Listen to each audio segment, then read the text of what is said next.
We have slowly been transforming this interior over the last couple of videos, but the main thing we're focusing on for today's video is this terrible looking headliner.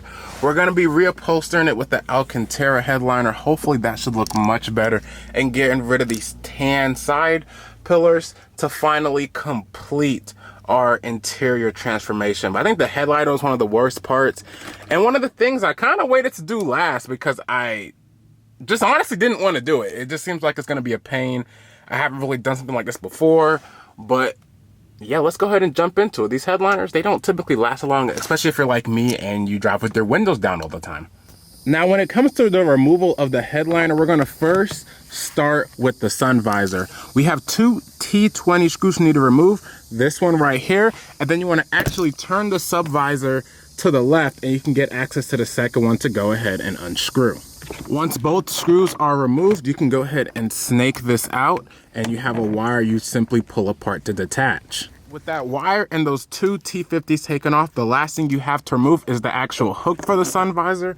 This one is actually kind of hard. You can use a trim removal tool to get this out. I have never found luck with doing that. What most people actually do is use a small knife or a prick tool. It's gonna be really hard not to scrape this plastic, but you can kind of take that, get it in there a little bit, and you'll be able to remove this little tab. And once you remove the tab, as you can see right up in there, you have a T20, slightly smaller screw to remove for this whole little clip to come out. And there we go. Wiggle a little bit, and now that's out.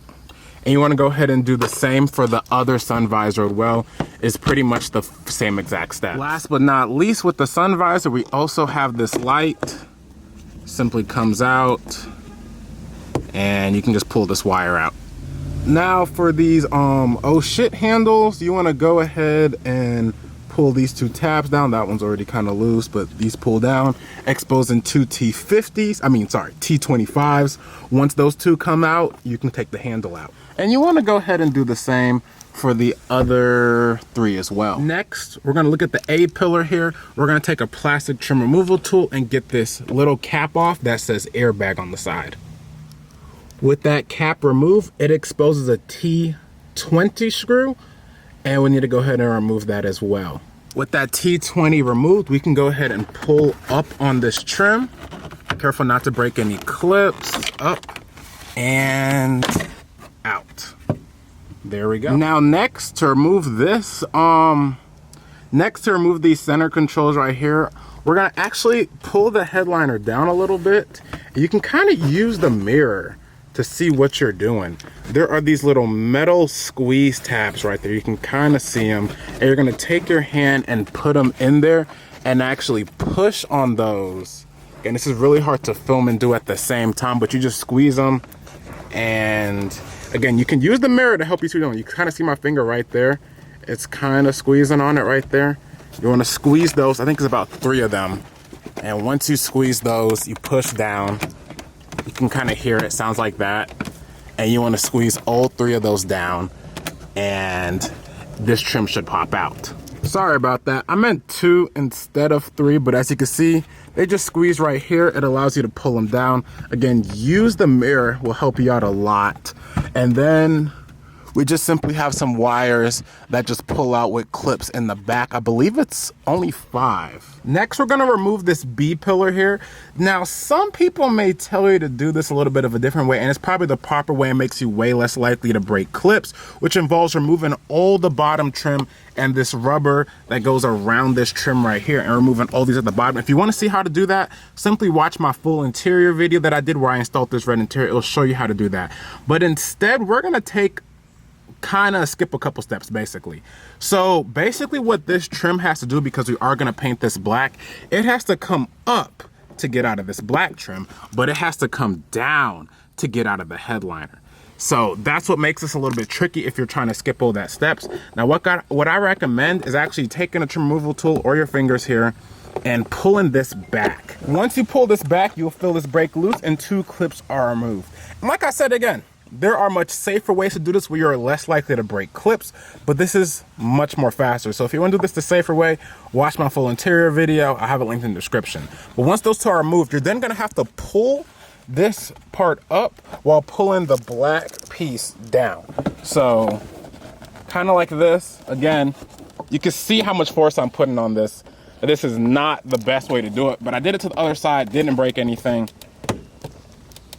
And come on. Kind of pulling it back a little bit here. And there we go. Clips are not broken. And then once that's done, we simply just pull that down. Now, if you notice, this is still stuck on the seatbelt. Now, you only really need to take this fully off if you're actually planning on painting these black. If not, you really do not have to take this completely off. But since this is stuck on the seatbelt, we're gonna have to actually remove the bottom portion of the seatbelt right here that is connected by a T50. Now, with this belt, you actually pry this little trim part from the back and then it slides out backwards and off, and that exposes this T50 that you removed, and then this can come undone. With the latch fully undone, you can pretty much just snake that through this B-pillar trim, and then you have the trim completely off. Now we're at the back with the C-pillar, very similar to the A-pillar. You have this little airbag little clip. You want to go ahead and take that off, and that will expose a T20 screw, and you want to go ahead and remove it. With that screw removed, you want to go ahead and pull this trim back, and you want to actually pull it forward as far as possible and then take it out. And like that, it is removed. Now for this third brake light area, it's pretty simple. You want to go ahead and just try to pull this front part back right here with your fingers and down. And as you can see, that removes. Wiggle it out. Look at that. No clips broken. And then last but not least, now you have kind of two clips attaching this on each side. You kind of want to just take your trim removal tool, and there we go, pop that out. We're gonna get the other side here too. I think that just popped out. Nope, there we go. And as you can see, this whole back part is now loose. Now with the center light controls, you actually want to go in from the front part right here, closest to the driver door. And okay, that just all came off. It typically doesn't come off like that, but I guess it just popped off here. And you have one wire to remove right here. Everything undone, this headliner should be able to just simply go ahead and come down now. Just like that, everything should come down. And as you can see, the whole headliner is now out. Now we have to actually get it out the car. I went ahead and reclined the front seats and laid them all the way as flat as possible. We're coming out the back door right now, and as you can see, it slides right out without any folding at all. Took the M3 out to make some space for the headliner, but with the headliner completely out the car, we can begin removing it. So all you want to do is actually just start peeling this back. Mine is barely attached in the first place, but as you can see, this all comes right off. We're also going to be removing this too. But as you can see, this fabric is barely attached. We're going to be putting on new fabric, gluing it in. But as you can see, like, one-handed while holding the camera. Yours might be in a little bit of a better shape, but my headliner has been slowly coming off for like the last 50,000 miles, and it was honestly held in with staples. So, but there it is. Wow. I'm gonna take a power drill here connected to a bristle brush, and we're gonna go ahead and scrub all this nasty stuff right off of here. Now, I might recommend wearing a mask too. Mine doesn't come up that much, but I'm still gonna wear a mask, but just to be on the safe side. You know, I got asthma.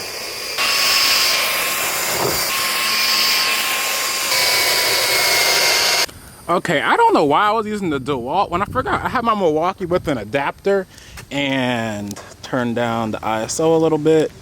This is 10 times faster. Really gets everything off. And after about 30 minutes of brushing, that is the finished product. Pretty much everything is now off. So I went ahead and laid down this Suede headliner I bought off of Amazon over the new headliner. I have a link in the description if you do want to get it. I really should start like an Amazon affiliate or something. But basically, we're going to sit there and take this 3M headliner adhesive, slowly spray. We're going to start at the bottom right here. Actually, no, the bottom as in the back of the car, because that's the more simpler area. We're going to start at the back of the car right here and then slowly make our way up to the top of the headliner. So we're just going to spray the spray on, pat it down, and just keep slowly working our way and making sure we're getting every single groove as we go across. All right, here is the headliner. I have a couple more places to trim at, but this is pretty much what it looks like. You want to leave it to dry for at least about an hour. Make sure you're getting all these crevices and stuff. And then I went ahead and used an X-Acto knife and slowly began cutting out all the holes for the door handle. I mean, not for the door handle, but the handles up top, the light fixtures, and everything else. All right, here is the finished product on the A and B pillars. I went ahead and used Dupo fabric spray. Came out really nicely. It will make a little bit stiffer, but it makes it pretty good in black. Now, you can also reupholster these too, but I just didn't feel like doing it. And I went ahead and tried the Dupo color on the sun visors as well. Didn't really come up to my quality standard. It's decent, but I'm not sure what to do with these because this is not real fabric. And it's not real leather. It's like injected molded plastic. So it came out decent, but I think I might just source some black sun visors to eventually replace these. And then for all the other plastic trim, I went ahead and just used some Rust-Oleum flat matte black. And of course, all of those came out well. Definitely mask off everything I need to mask off, but everything came out well. Now I have to go ahead and put that headliner in. I went ahead and threw the headliner in the car the same exact way we took it out. And then first off, we're gonna start with actually putting the handles back in first, since those bolt directly in, to fasten this thing on all four corners, and then move on to the rest of the accessories. All the handles are in place. The reason I say put those in place first, because that'll make sure you have all four corners set up properly, because you have to get the fitment so the screws fit in correctly. Now next, we're gonna actually do these sun visors, because those also require very specific fitment. And if you do notice the screws not lining up, undo your handle just a little bit so you can move it around and make sure those fit up properly. So let's do the sun visors next. All right, both sun visors are now in. Now we can work on doing these both center lights right here. Got the light fixtures in, this one right here and the center one. One thing I will say, it is actually really hard to get those two back clips we took out back in. So if you are struggling with that, it might make more sense to actually, before you do the sun visors, do the center lighting first so you can actually pull this down and physically fill the clips and push them in from the behind. But after this is done, all we gotta do is put on these A and B pillars, and it's pretty much the same way we just took it off in reverse. And once that's in and we get that rear brake light cover in, we should be set on this interior. It's looking really, really nice. Now, I'm not going to BS you guys. It is not perfect. I definitely put too much glue in certain areas, not enough glue in others. But it still looks 10 times better than what we did earlier. And I've been doing a lot of tucking here, making sure everything is in properly. But you can see right here, it's just simple. I used too much glue. But yeah, everything looks pretty good. And let's go ahead and get this finished. All right, here is the finished product, and I have to say it does look really, really good. Not perfect, but it does look good. This Suede headliner. The only thing I'd say that I didn't do the best on, again, is the paint, especially on these sun visors. You can see it's not perfect. And then in certain areas, I did use too much glue, and in certain areas, I didn't use enough. So you definitely want to be careful in certain areas, like right here, not to use too much, but also enough so it actually gets that little crease and grooves right here. Also, there's a lot of grooves up in the front you have to make sure you get perfectly. But let me know what you guys do think of how it came out. It's not perfect, but do you guys approve? Let me know. But I definitely think it looks good, especially better than what it had before. I was asking for people to do this for me. Quotes typically range 400 and up, so 50 maybe $70 with the glue and supplies, literally $70 for everything. And it might not be perfect, but I think it looks really good. I'll try to let you guys know how it holds up over time, but for the most part, this is the finished product. Feels nice, looks way better, and actually matches the new Fox Red interior I have. But that's all I have for you guys today. Hope you guys enjoyed the video. And if you really care, don't forget to hit that beautiful subscribe button. Peace, guys.